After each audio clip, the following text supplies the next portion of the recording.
Sunan Kalijaga merupakan waliullah yang tergabung di dalam Wali Songo.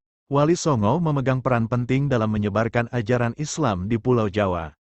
Selain sebagai ulama, Sunan Kalijaga juga merupakan seorang seniman, penasehat keraton dan arsitek yang hebat.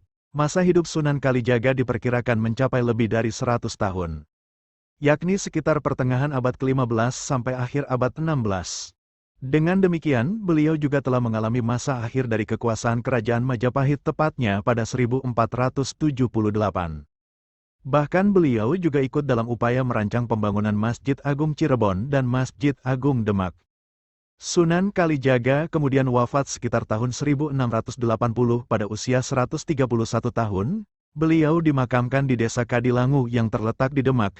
Cara berdakwah yang dilakukan oleh Sunan Kalijaga terlihat sangat luas, sehingga masyarakat Jawa yang kala itu masih banyak menganut kepercayaan lama tidak merasa bahwa kehadiran dakwah beliau menentang adat istiadat, disertai pula pakaiannya yang tidak berupa jubah supaya masyarakat tidak merasa ketakutan akan kehadirannya.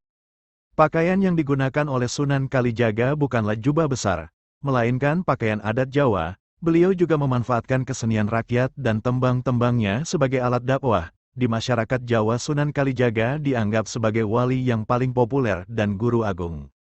Sebagai ulama hebat yang menyebarkan agama Islam, Sunan Kalijaga tentunya memiliki guru-guru yang hebat juga. Inilah keempat guru Sunan Kalijaga. 1. Sunan Bonang. Guru pertama Sunan Kalijaga adalah Sunan Bonang. Sunan Bonang tentu saja mau menerima Raden Said untuk menjadi muridnya dengan syarat bahwa dirinya harus bertapa di pinggir sungai hingga Sunan Bonang menemuinya kembali. 2. Syekh Siti Jenar. Syekh Siti Jenar adalah sosok guru yang mengajari Sunan Kalijaga akan ilmu ilafi, ilmu kebatinan tinggi. 3. Syekh Sutabaris. Syekh Sutabaris adalah seorang guru agama yang tinggal di Pulau Upih yang terletak di kota Malaka, sekaligus menjadi pusat perdagangan kala itu. 4. Sunan Gunung Jati. Berdasarkan hikayat Hasanuddin, kehadiran Sunan Kalijaga di daerah Cirebon adalah untuk menyebarkan agama Islam sekaligus menuntut ilmu kepada Sunan Gunung Jati.